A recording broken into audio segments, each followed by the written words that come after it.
Good day, esteemed teachers and classmates. Today I am honored to present one of the most iconic and intellectually rich masterpiece of the Italian Renaissance, which is the School of Athens by Raphael. First of all, my name is Nurul Ashki binti Muhammad Izani. My ID student is 2024213948. Okay, painted of the School of Athens by Raphael between the years 1509 and 1511. This fresco is located in the Stanza della Signatura, one of the four Raphael rooms in the Apostolic Palace of the Vatican, commissioned by Pope Julius II as part of a grand project to decorate his private chambers. The School of Athens served as a profound tribute to classical philosophy, human knowledge, and the intellectual spirit of the Renaissance. Now, I will talk about historical and artistic context. To fully appreciate the School of Athens, it is important to understand the culture and historical context in which was created. The High Renaissance was a period marked by a renewed interest in the classical knowledge of ancient Greece and Rome. Artists, philosophers, and scholars of this era sought to rediscover and celebrate the human mind, its capacity for a reason, and the balance between faith and intellect.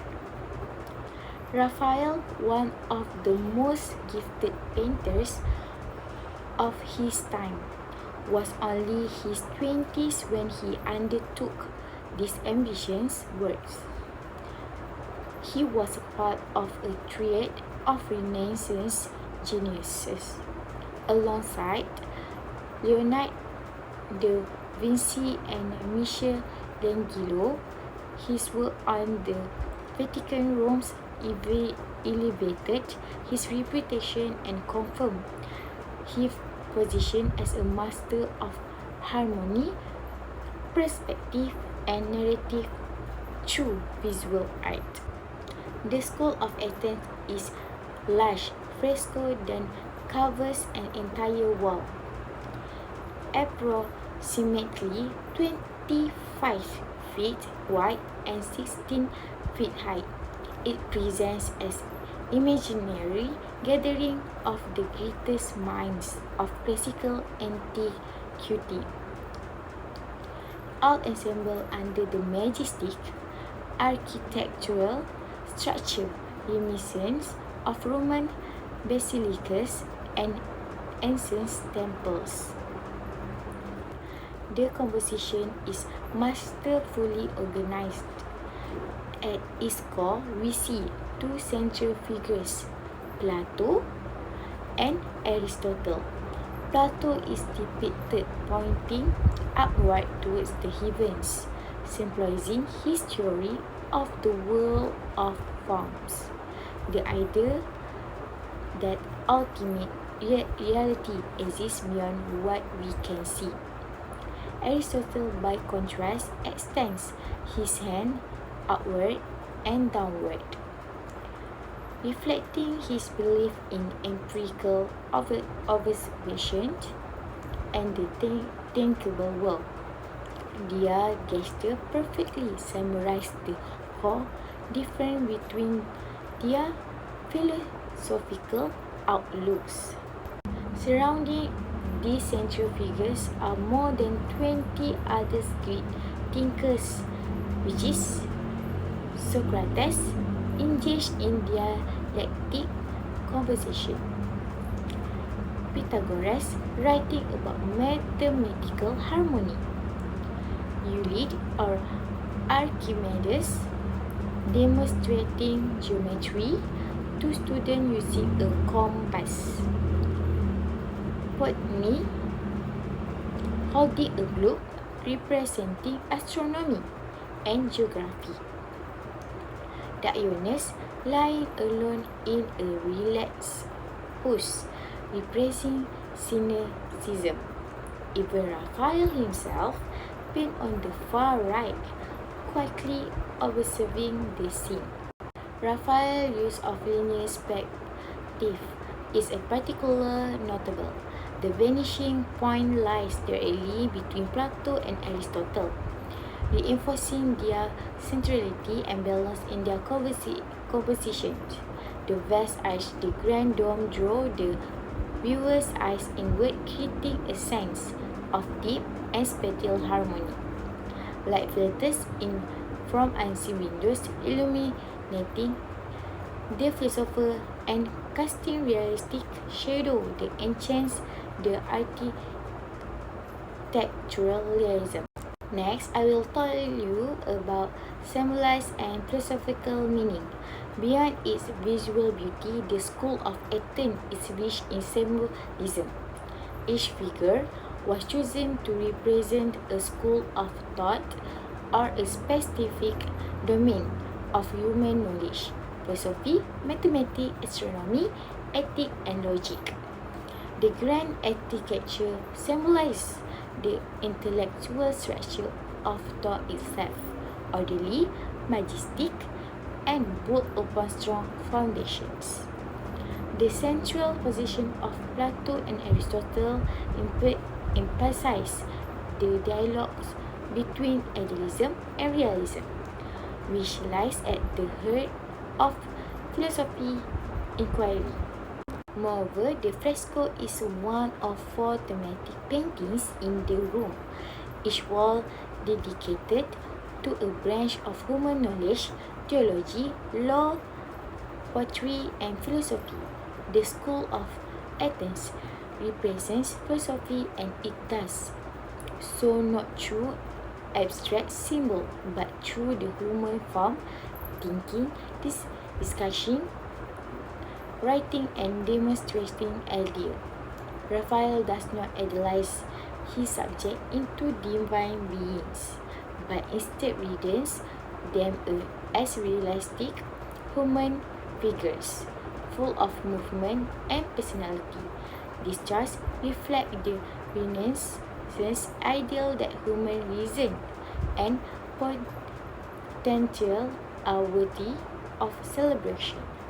The reason why I admire this work of art, or why I choose the School of Athens, is because there are many reasons why I find the School of Athens an extraordinary work of art. Firstly, it is a perfect fusion of the art and intellect. Raphael managed to capture the history of thought within a single moment in time. The painting does not merely illustrate individual, it embodies the conversation of ideas that shape Western civilization. Its gesture, gaze, and posture conveys a deeper meaning. Secondly, the design itself is a triumph of artistic technique. The use of perspective, symmetry, color balance, and spatial composition all contribute to the harmonious effect of the fresco. This technique brilliance makes it visually captivating even before one learns what the figures are. Lastly, what I admire this because I admire how Raphael placed himself within the scenes. By doing so, he acknowledged the art is not separate from philosophy, but a part of it.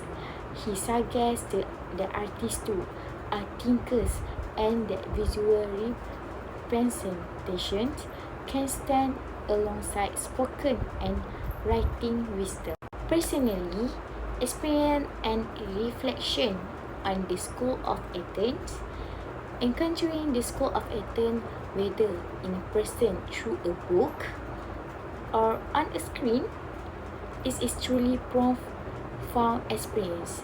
As I gazed upon the painting, I was immediately struck by the sense of harmony and intellectual grandeur that radiates from every corner of the compositions. There is something deeply moving about seeing the greatest minds of history, Plato, Aristotle, Socrates, Pythagoras, brought together in one timeless space, all, all engaged in the pursuit of truth. What makes the Athens so powerful is the way Raphael brings philosophy to life. The painting does not feel distant or abstract. It feels alive. The figures are not just historical icons, they are people in emotion deeply involved in dialogue, teaching, learning, and questioning.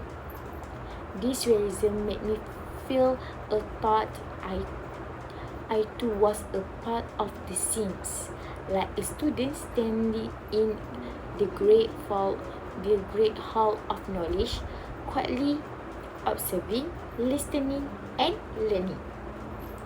As someone who values learning and reflection, I found this artwork personally inspiring. It reminded me that the quest of understanding is a noble and over. It made me reflect on the importance of questioning the world around us, engaging in meaningful dialogue, and appreciating the diversity of thought that drive progress. The appearance also left me in a way of Raphael's genius, not just in his technical skills, but in his ability to communicate such a deep philosophical meaning through pain, space, and human expression. It taught me that art can be more than beauty. It can be a bridge bright between these disciplines, a timeless classroom, and a mirror of human thought.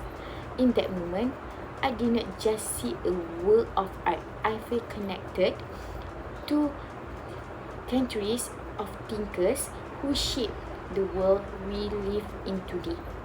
And that is an experience I will never forget. In conclusion, the School of Athens is more than just a painting. It is monumental dialogue between reason and beauty, history and imagination, science and art. Through it, Raphael harnessed the timeless pursuit of knowledge and invite us to join in that journey. Bye bye, that's all for me.